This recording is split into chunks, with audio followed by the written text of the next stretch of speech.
So thank you all for being here today. I'm Dr. V, Valicia Dunbar, and I am the founder of the new LaVilla here in Jacksonville. Today we are hosting our final information session for this phase. I was just announcing that to the group. And next week, what we're going to talk about are lessons learned. So I'll be on the call, and I may have one of my other team members on the call who we're just going to openly share what we've learned so far and what the next phase of this raise will look like. So thank you all for being here. If anyone would like to introduce themselves, I'm going to start with Alisa, our guest, but we're going to have a casual, candid conversation today where we're sharing insights. We're talking about the project and, what does the future of commercial real estate crowdfunding look like? So I will go ahead and pull up the slide as well. Okay, so this is our agenda for today, and we'll start with the case for the new LaVilla, the who, the what, the why. What are we doing this for? The team that's involved. We're going to talk about the launch process a bit, and then share the vision behind Go Marketing Partners, Alisa's company, and have an open discussion about community reinvestment crowdfunding. Why does that matter? So I'm Dr. V. Okay, so I guess I went out of order. I'm Dr. V. I've been a business advisor and business consultant for more than 20 years. I'm a member of the board of the Forbes School of Business and Technology, Masters of Business Administration Advisory Board, business advisor with Goldman Sachs, with Alisa. I am a state certified business technical assistance provider. So I also work with people with disabilities to help them to start their own businesses. I help them to write their business plans and form their business strategy. My doctorate is in organizational crisis management. So helping businesses to pivot through crisis is what I'm very passionate about, in addition to helping businesses to create economic equity through entrepreneurship. I work with CDFIs as a technical assistance provider, work with the DoD. I feel pretty good about not being in that space right now. And I am an author of Diva Decisions, a book on women, power, and leadership. Now I'll turn it over to Alisa to introduce herself and everyone else. Okay, well, hello everyone. So my name's Alisa Owens, and I am the founder of Go Marketing Partners. My background is I'm a sales strategist and business development expert for businesses that are growing. I'm also a real estate investor. I've been investing since 1998. Go back a little bit further in the 19s. And State vein, have been in that industry doing both single family, multifamily, and multi-use investments, as well as land investments. And now to date, run a successful not only real estate rental business, but also a short-term rental business as well, and have a background in development and rehabilitation for older buildings to rehab them, which is similar to this project with LaVilla. And I also work with a company out of Baltimore called Charm City Buyers, which they do education for investors, primarily African American investors that want to take advantage or be a part of the growth and the renaissance that's happening in the Baltimore City area, and teaching them how to be successful real estate investors. I've been working with that company now for 4 years and watching just amazing investment projects and opportunities. The largest one to date is the $60 million development to develop townhomes that the company is actually taking on. And they've got some other pretty big projects coming up as well. So that's where my interest lies, what I'm really excited about. I'll tell you a little bit more about kind of what Go Marketing Partners really stands for later on in the conversation. But really, it's about building wealth. It's about helping people to understand how to diversify their income, have opportunities that really aren't always on the table unless you're kind of sitting at in certain rooms or on certain golf courses. And so I'm really about helping people identify ways that they can generate wealth and legacy for their families. It's interesting that you mentioned being on the golf course today, Alisa. I was looking at your Instagram page. I do play golf. You look pretty good in golf outfit. I'm thinking, oh, she's serious. But that's where deals are made. So I appreciate that. Let's see. Would anyone else like to introduce themselves or tell us where you're from? And if you have any questions or would just like to put it in the chat, that's perfectly fine as well.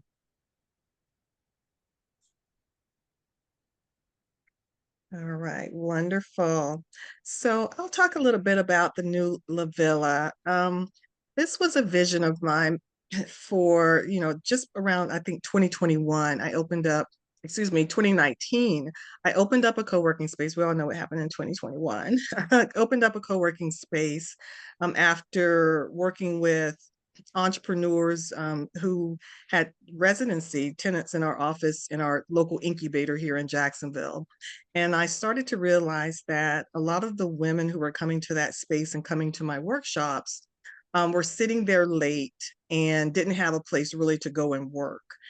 And a lot of them I noticed also would bring their children to the workshops.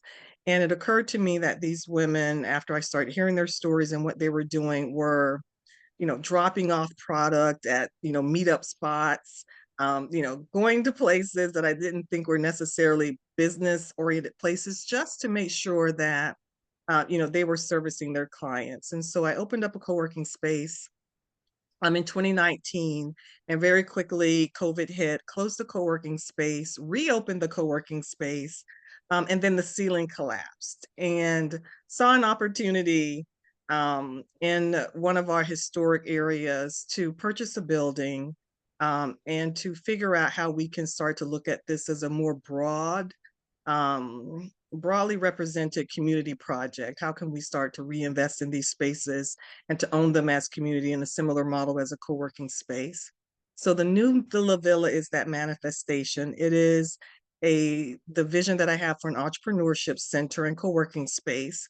It is a $1.2 million raise in New LaVilla, our historic African-American commercial district in Jacksonville. And it is currently the site of major investment deals that are happening right now. So the timing couldn't be any better.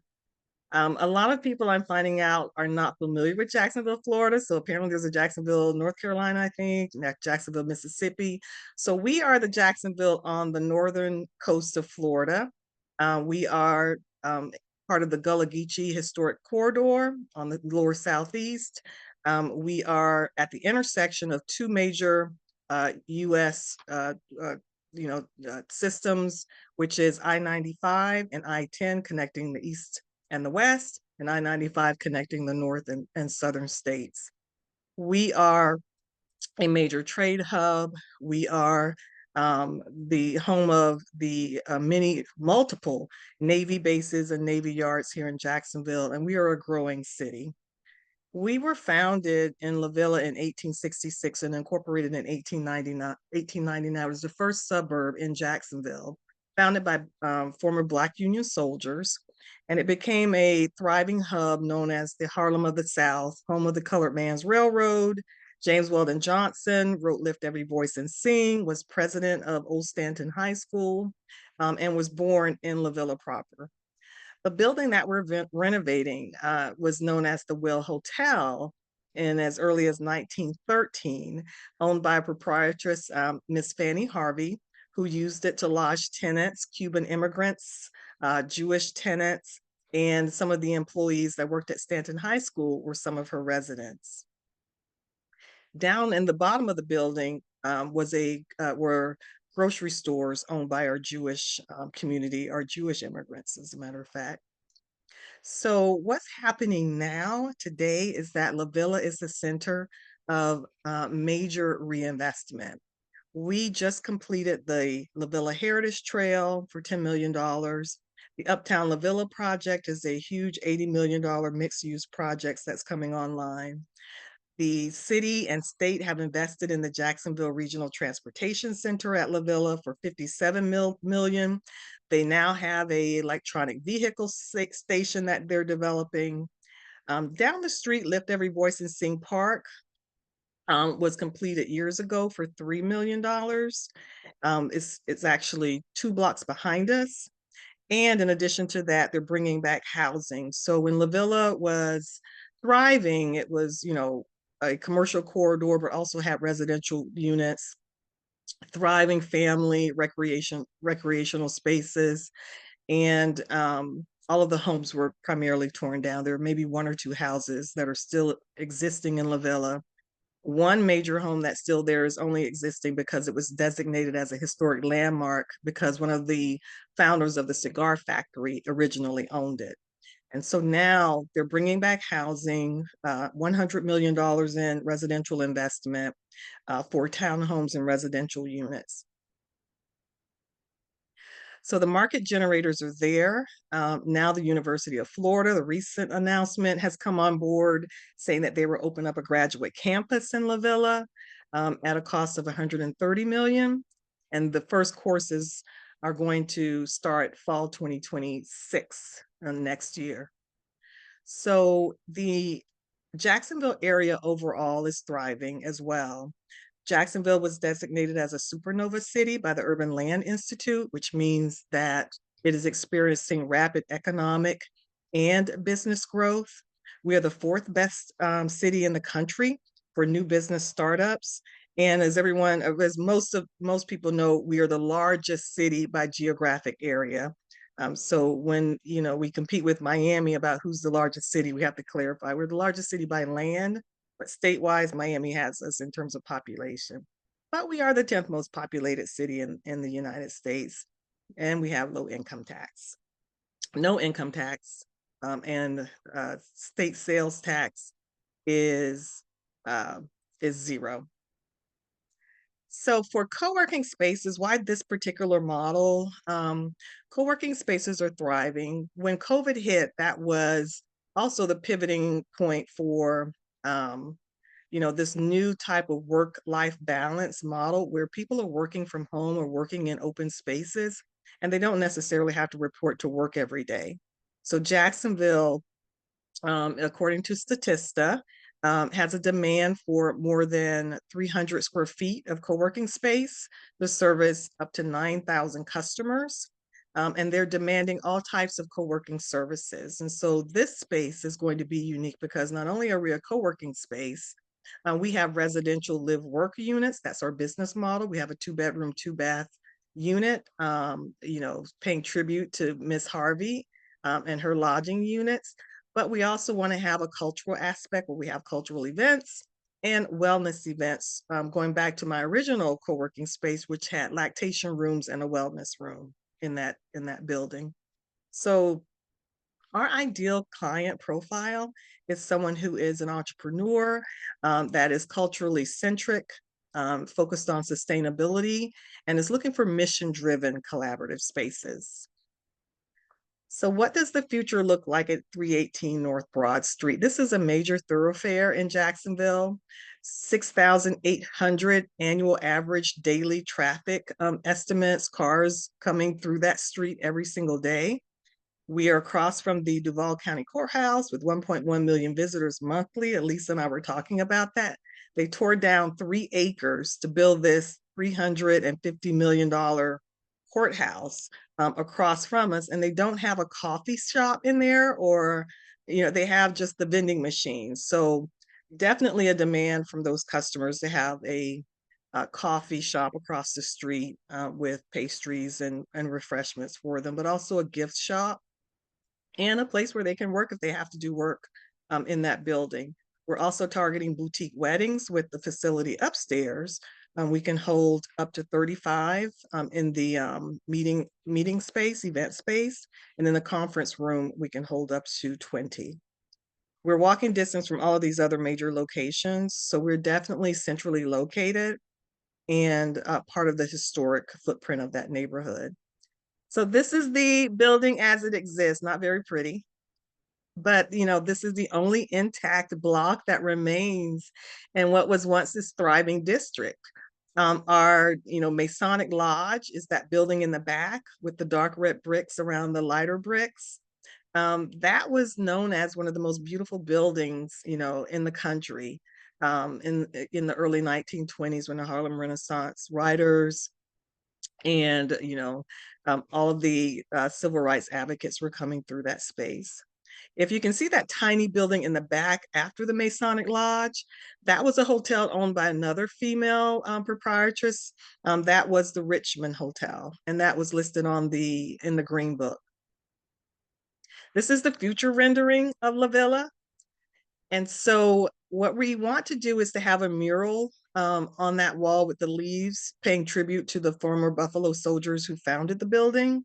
So we're working on what that'll look like now, but it'll definitely be something that pays tribute to those soldiers. Fort Hatch is also 2 blocks behind us, and there's a marker there where they were stationed during the Civil War. A very important part of the history, and we want to also have some sort of museum feel um, inside that building as well. This is just a view of the rendering when you're coming down Broad Street, where you see the white crosswalk there. That's going to be the continuation of the LaVilla Heritage Trail. So they're going to actually paint that green. It will be a destination site, so they're to promote foot traffic and tours. So actually that trail will wrap around the back of the building and come back out through the Masonic Lodge. And then on the bottom left-hand side is the courthouse lawn, which is going to be a 3-acre park dedicated to justice and social justice issues. So a lot is going on, a lot is happening, and we are perfectly positioned to have some investment in this area when we're competing with the really big guys. So we want to make sure that even the little people have an opportunity to have a stake in the new LaVilla. So I just wanted to show here the makeup of the building. We have a team of architects, uh, uh, contractors who are experts in not only sustainability and green spaces, but historic spaces as well, because we had the building historically landmarked. That was our first action that we took to make sure that they stopped the tear downs. And so LaVilla will never be torn down. This is a long-term investment and a project that we really want to replicate in other cities. So we're talking to Bowley, we're talking to Lexington. Maybe we'll come see you, Alisa, in Delaware and get something started there. But these projects are long overdue, and crowdfunding, since these opportunities are now available to low income earners, they used to be available only to the high net worth individuals. The Jobs Act changed all that. I think that came out in 2012, which really gave unaccredited investors an opportunity to participate in generating wealth for themselves and for their families through investing, community investing. So the timeline here is we're still going through the final phases of permitting. The drawings were returned to us when we submitted them in early spring for corrections due to code violations. I guess I took that slide out of the code violation slide, but I just thought it's a curious thing to see something written up in red drawings with red ink all over them. So we're making those corrections, and we are going back through the cycle now of the Historic Commission has to approve them. Downtown Investment Authority, who is committed to investing in some portion of the project, has to also approve them. And then the final approval is through the permitting department. And so we anticipate having all of that completed by the end of this year, no later than spring of next year. And once we start the groundbreaking process, no later than summer, we're projecting 12 months before we can open in spring, summer 2027. So very quickly, the raise, we are in the middle of a crowdfunding raise, and the investment opportunity starts at $10,000. So one thing that we're going to do is when we go to the second round, now we're going to have a separate platform with lower offerings, because the feedback is people want to support and participate, but not everyone can commit to 10,000. Mostly we're hearing 500, maybe 1,000. So there'll be other opportunities for people who won't receive any equity in the deal, but they'll still have an opportunity to invest and receive some benefits and perks in the deal. So I wanted to show just an illustration of how a simple agreement for future equity works, which is the instrument that we're using for investment. It's based on valuation of the property once it's completely built out. And based on your investment, what percentage of ownership will you have in the property? And if there will be any cash that you can take out of the property if instead of a refinance option, which is what the SAFE is, we're focusing on the refinance, if we choose to exit via a sale. And so the valuation here, if it was a $1.5 million valuation, once we completed the build out, a refinance would give you the percentage of ownership with future opportunities to generate earnings, or a sale would give you a simple payout without any equity at all at stake because we don't own the building anymore. So that makes sense. You have an opportunity to become a founding member if you're an investor, but you also have an opportunity to become a founding member if you just only want to be called a founding member and have membership in the building. And that information or payment portal is from the website. An investment portal for crowdfunding has to go through an intermediary because the Securities and Exchange Commission regulates that. And so our funding partner is Vester, VESTERR.com. I really encourage everybody to go ahead and register with Vester so they can get an idea of what commercial real estate crowdfunding looks like.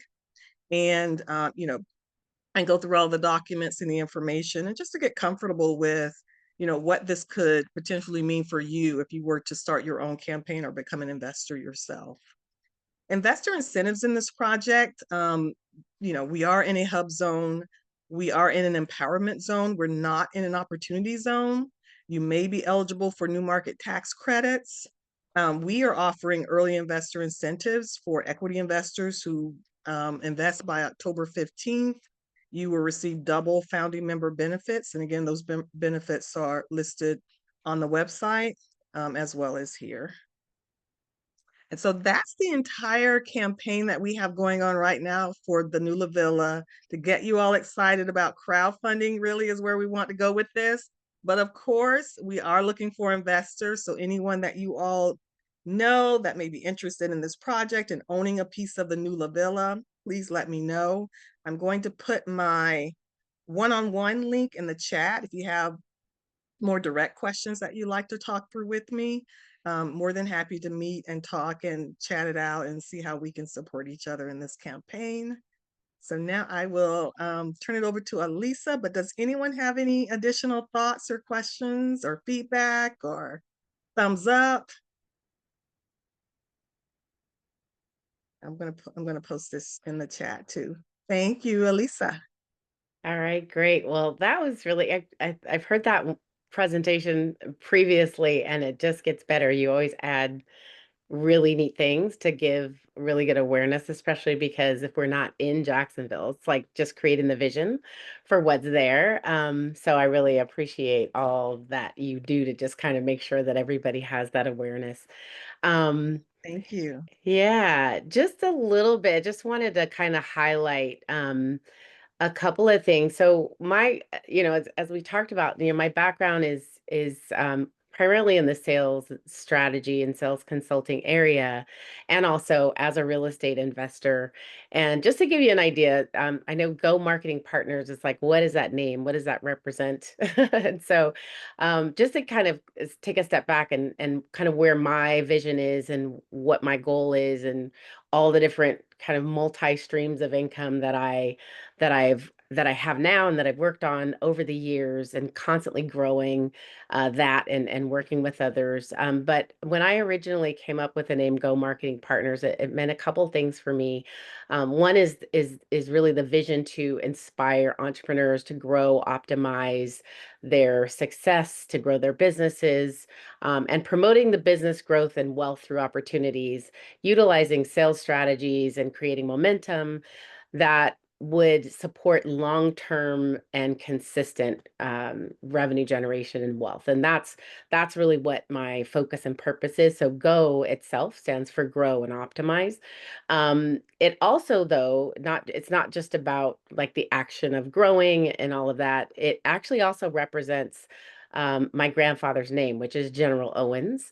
And why that is significant for me and why it actually really applies to what we're talking about today, is my grandfather, who only had a seventh grade, it was either fifth grade or seventh grade education.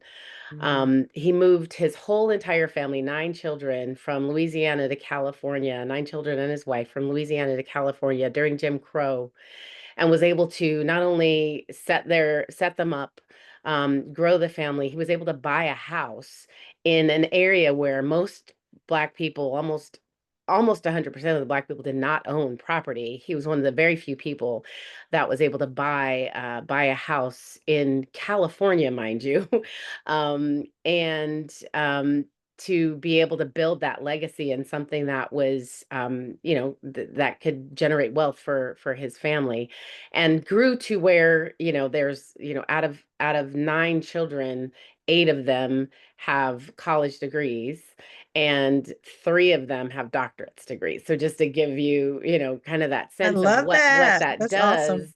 Yeah. And so, we still actually own that house today. It's still, he was Wow. able to pass that down. We still have that. It's a little house, but we still own that house today. And it represents, for me and my cousins that are now kind of managing the property, it really represents for us that legacy and that constant focus of you can do great things with a little bit, you can do great things. And that really does represent this crowdfunding, is with a little bit you can do great things. And crowdfunding is really important, I think, just for us to really focus in around how you can make a big difference, whether it's for the return, whether it's for, the creation of opportunities and legacy for generations to come and families to come. It is a way for people to be able to participate in something that you wouldn't normally be able to participate in. Getting into commercial real estate, development is not a small feat. It is very complicated. I know that a few people that are on this call have some experience in real estate, and I know the ins and outs, the ups and downs, and all of that, of it. And so there are just so many great opportunities to be able to participate in something like this, starting in Jacksonville. Jacksonville is, I love the story that you tell, Dr. V, because it's like, this is the Harlem of the Southeast. Well, we already know what happened to the Harlem of the Northeast in New York, and we were not able to participate in a lot of ways in that, and it's completely gentrified. And so it's important for us to pay attention to these neighborhoods that were traditionally African American and thriving, that we come back and reinvest in those neighborhoods. And it's not just Oklahoma. There is a Black Wall Street in California. There was one in Oakland, for example, which is also the same. I know Candace is from California, understands, in West Oakland. There is a Harlem in West Oakland. They call it the Bottoms, that is now totally gentrified. And so this work is just so important for us to pay attention to, and for people to understand the ability and the possibility of even contributing. And yes, there's a benefit, and you can, get all the perks and everything from that. But I think it's a bigger mission and vision and goal overall for us to really focus in on, and why we should participate in these things.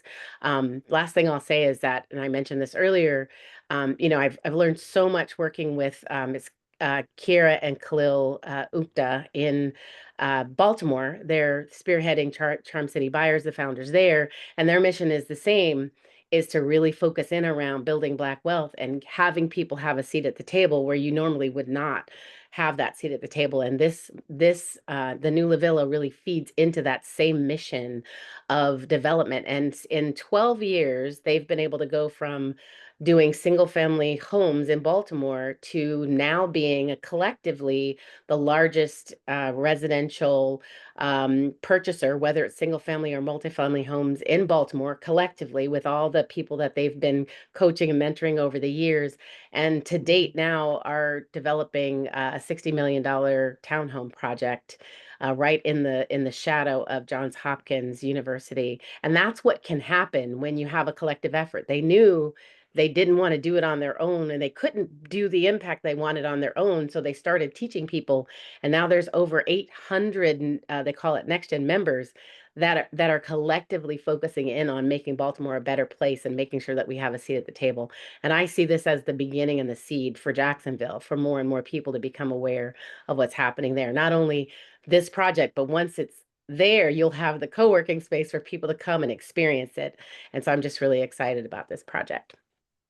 Thanks, Alisa. And we were talking earlier because I'm at the M Citizen hotel here, and hotels are starting to adopt this model. So this is the first hotel I've stayed in where they're openly saying, you can come in here and co-work, and the entire lobby is full of comfortable seating, group seating, small seating, chairs, tables, outlets everywhere to plug in your computer, booths, cubicles, but the hotel rooms are upstairs.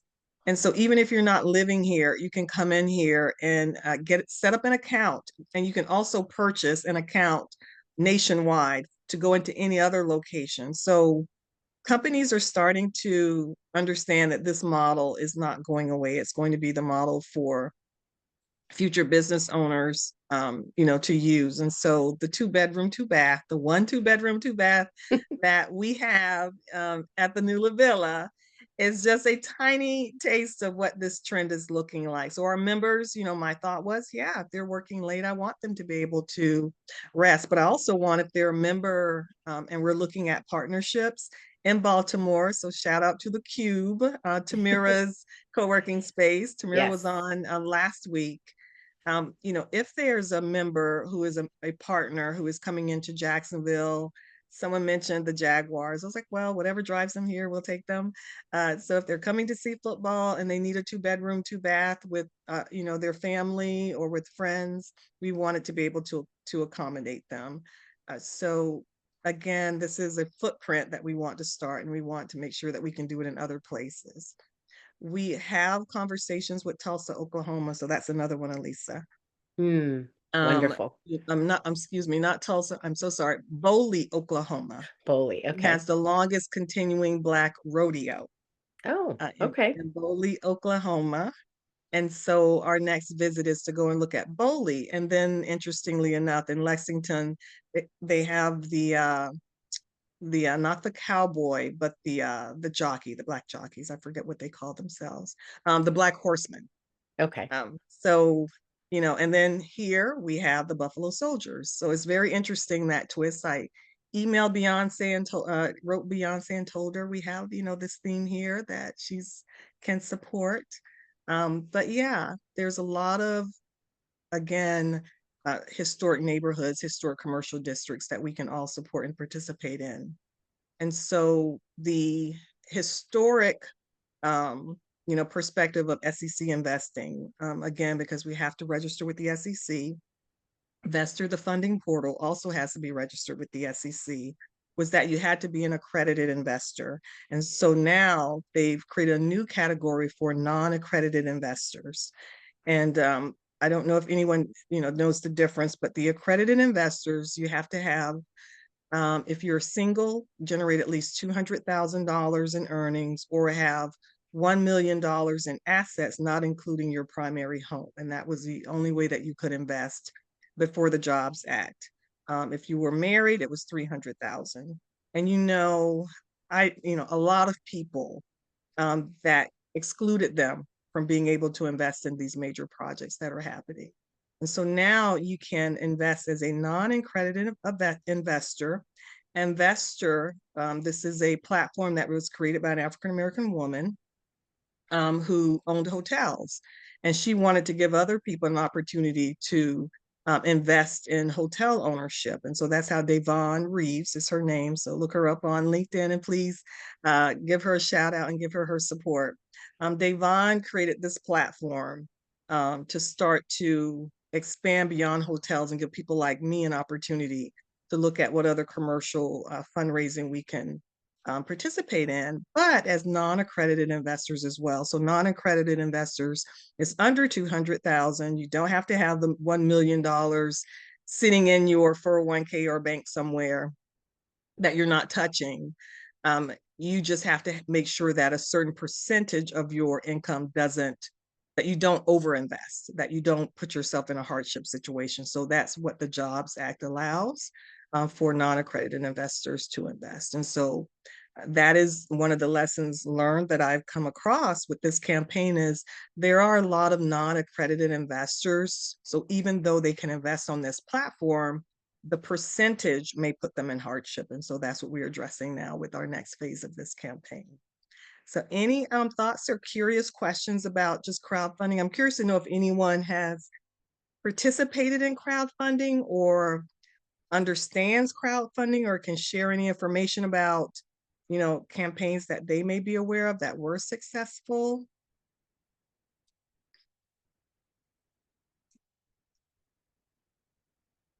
I'll look in the chat, see if anyone has thoughts in the chat. Hi, Michelle. I saw Michelle here earlier. Is she still here? Okay, Candace is in the middle of a multi-real estate purchase. Yay! Yes, crowdfunding is new to me, but it sounds interesting for the future. Absolutely. Keep it on your radar. Sign up for vestor.com. She has information webinars. So when you get on her mailing list, you'll start to get information about, what she's doing as well. She is a small fish as well in a huge, startup phase, startup community. I mean, some of these older platforms have 800,000 subscribers. Her subscriber list isn't even close to that, but I still want to help her to grow. We have to help each other to grow. And so that's where I am. Michelle says it's new. Oh, good. Great. That's what we want to do is just to educate and plant that seed so that you can start to kind of, when it comes across your radar, you'll go, I heard about that on Dr. V's webinar. And Alisa told me to look out for it. Faye, new to you as well, but excited to hear about Charm City buyers since they're in your backyard. Yes. They're amazing. Awesome. Faye, where are you again? Faye? I'm in Maryland. Yeah, just south of Baltimore. South of Baltimore Nice. in Maryland. Okay. I love Baltimore, and no, I was not in Maryland. I was in my husband was at the Air Force Base, but we would drive over there. Everything there is so close. I can't remember, but I think I lived in Maryland for a little bit because the Air Force Base is in Maryland. So yeah. Okay. Yeah. All right, awesome. Just to So I'll have to highlight look a into couple that of too. oh, I'm sorry. Were you still talking? No, I I was just wanted to, saying I'm going to look into that as well, that yeah. project. Yeah, just to highlight a couple things. Crowdfunding was new to me in 2006. And I learned about it because I had a piece of property I wanted to buy and I couldn't do it on my own. So it was a little different than this formalized crowdfunding, but it was a private placement. It was called a private placement.